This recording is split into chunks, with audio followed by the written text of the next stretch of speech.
मोहतरम दोस्तों, बुजुर्गों, बच्चों, नौजवान साथियों, इस्लाम की पर्दा नशीन ख़वातीन उम्मत, अस्सलामु अलैकुम वरहमतुल्लाहि वबरकातुहू। मुझे उम्मीद है आप लोग खैरियत से होंगे। अल्लाह की बारगाह में दुआ है अल्लाह तबारक व तआला आपको और भी खुश रखे, दुनिया व आखिरत में कामयाबी नसीब फरमाए, आमीन या रब्बल आलमीन। मुफ्ती सलमान अजहरी साहब के चाहने वालों के लिए एक अपडेट लेकर हाजिर हूँ। मुफ्ती सलमान अजहरी साहब के ताल्लुक़ से बहुत से लोग कमेंट्स कर रहे हैं कि मारूफ भाई, मुफ्ती सलमान अजहरी साहब का जो फैसला आने वाला था 8 जुलाई को, यानी आज 9 जुलाई है, कल जो गुज़िश्ता 8 जुलाई उसको फैसला आने वाला था। बहुत से हमारे भाई कमेंट्स कर रहे हैं, पूछ रहे हैं इसके ताल्लुक से। मैं आपको बताता चलूँ, मुफ्ती सलमान अजहरी साहब का कोई जजमेंट नहीं आया कल। क्या वजह रही है, आखिर क्या वजह है जो कोई जजमेंट नहीं आया, कोई फैसला नहीं आया अभी? तो आप इस वीडियो को देखें। कामरान भाई की वीडियो अक्सर मैं आप लोगों को दिखाया करता हूँ। अच्छी खबर देते हैं, सच्ची खबर देते हैं, माशाल्लाह अच्छे रिपोर्टर हैं। इनके खिलाफ FIR भी कर दी गई है क्योंकि ये हक़ की आवाज़ उठाते हैं। हाँ, मॉब लिंचिंग पर बोलते हैं ये। इनके खिलाफ FIR कराई गई है और ये परेशानी में है थोड़ा। आप लोग इनके लिए दुआ करें, कामरान भाई के हक़ में दुआ करें। अच्छे रिपोर्टर हैं हमारे कामरान भाई और इन पर FIR करा दी गई है। चलिए चलते हैं, मुफ्ती सलमान अजहरी साहब की क्या खबर लेकर हाजिर हैं। ये अच्छी खबर देते हैं और ये सच्ची खबर देते हैं। आप लोग इस वीडियो में देखें मुकम्मल। अक्सर मैं इनकी वीडियो को आप लोगों को दिखाया करता हूँ, इनकी खबर दिखाया करता हूँ, क्योंकि माशाल्लाह जिस अंदाज में ये समझा लेते हैं, जिस ज़बान में, उस ज़बान में मैं नहीं आप लोगों को समझा सकता। अपना अपना अंदाज़ अलग अलग होता है। मैं ये बात अपनी ज़बान से ख़ुद भी बता सकता हूँ, लेकिन मैं चाहता हूँ कि कामरान भाई जो बिल्कुल ओरिजिनल खबर आ रही है, सबूत भी आप तक पहुँचेगा, आपको लगेगा भी कि मारूफ भाई ने सच्ची खबर दिखाई है बिल्कुल अपने मुंह से। तो मैं कुछ भी बता दूँ, फिलहाल ये जो सबूत के साथ में बताते हैं, माशाल्लाह अच्छी खबर, सच्ची खबर देते हैं। लिहाजा आपसे गुजारिश है इस वीडियो को मुकम्मल बने रहें, वीडियो को आखिर तक देख लें और समझ लें अच्छे तरीके से आखिर क्या वजह रही जो मुफ्ती सलमान अजहरी साहब का कल जो फैसला आने वाला था उसमें जजमेंट क्यों नहीं आया, जजेस ने फैसला क्यों नहीं किया। तो आप लोग इस वीडियो को देखें मुकम्मल। दोस्तों, जैसा कि हमने आपसे वादा किया था कि मुफ्ती सलमान अजहरी साहब के मामले में हम आपको डिटेल जो रिपोर्ट है वो आज का दे देंगे। आप तमाम लोग जानते हैं कि मैं थोड़ा सा बिजी भी था, क्योंकि आपको मालूम है कि उत्तर प्रदेश पुलिस ने जो है हिंदुस्तानी मीडिया के ऊपर FIR दर्ज कर दिया है और इसी वजह से थोड़ा जो लीगल टीम है उन लोगों से बातचीत में थोड़ा वक्त जो है वो गुजर गया। खैर, मुफ्ती सलमान अजहरी साहब के मामले में बात करेंगे कि आखिरकार आज अदालत में क्या हुआ। जैसा कि आप तमाम लोगों को हमने बताया था कि आज के दिन मुफ्ती सलमान अजहरी के मामले में जस्टिस इलियास वोहरा साहब और जो उनके साथ एक और जज हैं, यानी कि 2 बेंच हैं, 2 जज का बेंच है, तो वो फैसला सुनाएंगे कि आखिरकार मुफ्ती सलमान अजहरी के मामले में उन्हें कोई सजा मिलेगी या फिर उन्हें रिहा किया जाएगा। लेकिन अचानक से जब मैंने इसके बारे में पता किया तो मालूम चला कि आज मुफ्ती सलमान अजहरी साहब की रिहाई नहीं हुई, ना ही उन्हें कोई सजा दी गई, यानी कि तारीख दे दी गई। अब ये तारीख क्यों दी गई? क्योंकि आज तो फाइनल जजमेंट का दिन था, आज तो जजमेंट आना था, तो आखिरकार इसके पीछे की क्या वजह है, फिर आप जो है टाइम स्पीड अपना बढ़ा सकते हैं। देखिए, सबसे पहले बात करेंगे कि आज अदालत में 11:30 में मुफ्ती सलमान अजहरी के मामले की सुनवाई शुरू हुई। इस वक्त जैसे ही मामला शुरू हुई, जस्टिस इलियास वोहरा साहब ने, क्योंकि पूरे मामले में जस्टिस इलियास वोहरा साहब से ही जो है जो वकील थे उनकी बातचीत हुई। इस दरमियान 2 इशू आए। सबसे पहला जो था वो कंटेंट को लेकर के था। देखिए, हुआ ये कि he could not pleading we could not represent concern, on the other hand your brother has already made the representation. देखिए, सबसे बड़ी बात जो यहाँ पर आई ना वो ये आई कि भाषा को लेकर के हुई। वो भाषा है गुजराती। देखिए, इस भाषा की वजह से एक मसला, प्रॉब्लम खड़ा हुआ।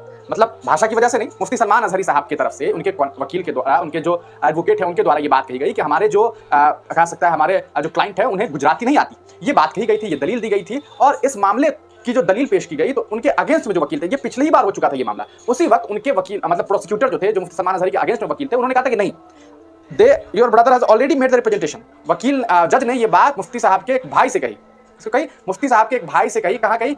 कोर्ट के अंदर कही कि your brother has already made the representation. तो तुम, आपके भाई ने ऑलरेडी रिप्रेजेंटेशन किया है, यानी कि उन्होंने अपने आप को रिप्रेजेंट किया है गुजराती, मतलब गुजरात भाषा को जानते हुए और उसमें जो भी एप्लीकेशन में जो बातें लिखी गई होगी। लेकिन इनके वकील ने कहा कि नहीं, हमारे क्लाइंट तो गुजराती नहीं जानते हैं। अब देखिए, we want a document evidence already submit by the applicant.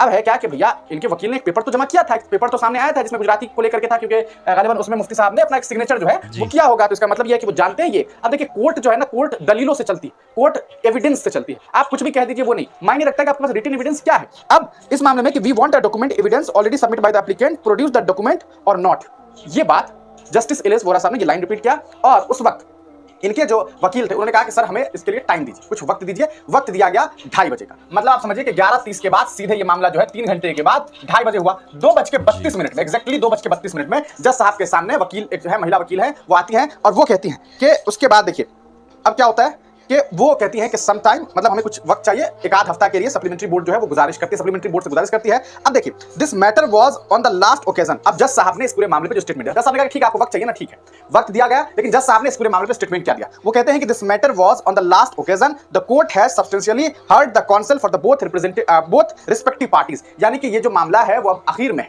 मामला खत्म होने को है, लेकिन matter was in the last occasion, the court has substantially heard the council for the respective parties. हमने दोनों ही पक्षों की बातचीत को जो है वो सुन लिया है, हमने जान लिया। जज साहब कह रहे हैं and the matter was posted for order. अब जो मतलब जो मामला है बस ये ऑर्डर देने की बात है, मतलब सीधे सीधे ऑर्डर देने की बात है कि भैया मामले का ऑर्डर क्या होगा, कि वो जेल जाएंगे नहीं जाएंगे, रिहा होंगे नहीं होंगे, बस इस लेवल पर ये केस पहुंच चुका है। After going through the reports it appears the applicant detaining has not produced the representation made to the concern authorities to his brother.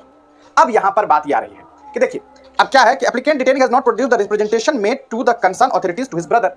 ये सारा का सारा खेल एक एप्लीकेशन और एक पेपर है जो एक एविडेंस के तौर पर सामने रखा जाएगा किनके, क्योंकि इनके एक भाई जो है वहां पर रिप्रेजेंट कर रहे हैं मुफ्ती सलमान अजहरी साहब को, तो एक रिप्रेजेंटेशन जो है वो साबित करने के लिए एक पेपर की जरूरत है। Concern authorities to his brother, उसके बाद in such circumstances the counsel appearing for the applicant seek times to place on record the necessary paper.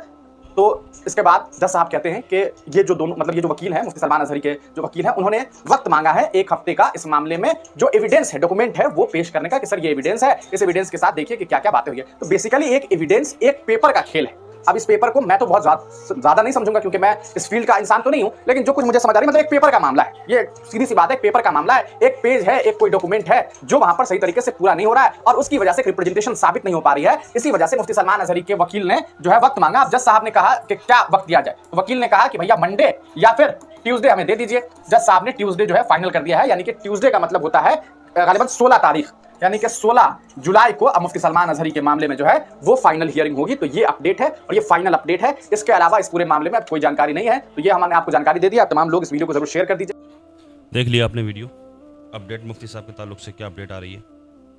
16 तारीख दे दी गई है। हस्बुनल्लाहु व निअमल वकील। आप इस दुआ को पढ़ें जहन में ये बैठा करके कि आप इस दुआ को मुफ्ती सलमान अजहरी साहब की रिहाई के लिए पढ़ रहे हैं।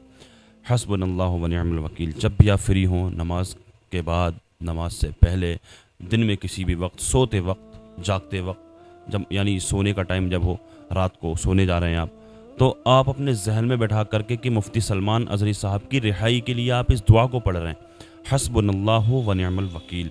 इंशाअल्लाह अल्लाह की ज़ात से उम्मीद है ये दुआएं जो बताई गई हैं इन पर अक़ीदा है हमारा, अल्हम्दुलिल्लाह ये दुआएं कबूल होती हैं और अल्लाह की ज़ात से उम्मीद है मुफ्ती सलमान अजहरी साहब के हक़ में जो भी फ़ैसला आने वाला है 16 तारीख को मुफ्ती सलमान अजहरी साहब के हक़ में ही फ़ैसला होगा इंशाअल्लाह अज़्ज़वजल। अल्लाह की बारगाह में दुआ है अल्लाह तबारक व तआला मुफ्ती सलमान अजहरी साहब को बाइज़्ज़त रिहाई अता फ़रमाए। दुनिया में जहाँ कहीं भी मुसलमान जेलों में कैद हैं, अल्लाह पाक उन सबको बाइज़्ज़त रिहाई अता फ़रमाए। जो बेजा मुक़दमाबाज़ियों में फंसे हुए हैं, अल्लाह पाक उनको उससे छुटकारा नसीब फ़रमाए। जो भी दुनिया में जहाँ कहीं भी परेशान मुसलमान हैं, अल्लाह पाक सबकी परेशानियों को दूर फरमाए। दुनिया के तमाम मुसलमानों की इज़्ज़त व आबरू की, जान और माल की अल्लाह पाक हिफाजत फ़रमाए। हमारी मसाजिद की, मदारिस की, खानकाहों की अल्लाह पाक हिफाजत फ़रमाए।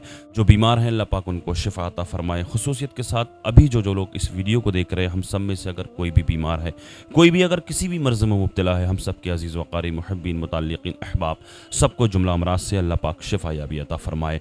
जो बेरोज़गार हैं अल्लाह पाक उनको जायज़ रोज़गार अता फ़रमाए। जो बे औलाद हैं अल्लाह पाक उनको नेक सालिह औलाद अता फ़रमाए। जो साहिब औलाद हैं अल्लाह पाक उनकी औलादों को नेक सालिह बनाए। जिन हमारे भाइयों बहनों के रिश्ते नहीं हो रहे हैं अल्लाह पाक उनको जायज़ रिश्ते अता फ़रमाए। गाज़ा फ़लस्तीन के मुसलमानों की अल्लाह पाक हिफाजत फ़रमाए। आका के सदक़े में मेरी दुआओं को अल्लाह पाक अपनी बारगाह में कबूल फ़रमाए। आमीन या रब्बल आलमीन। अस्सलामु अलैकुम व रहमतुल्लाहि व बरकातुहू।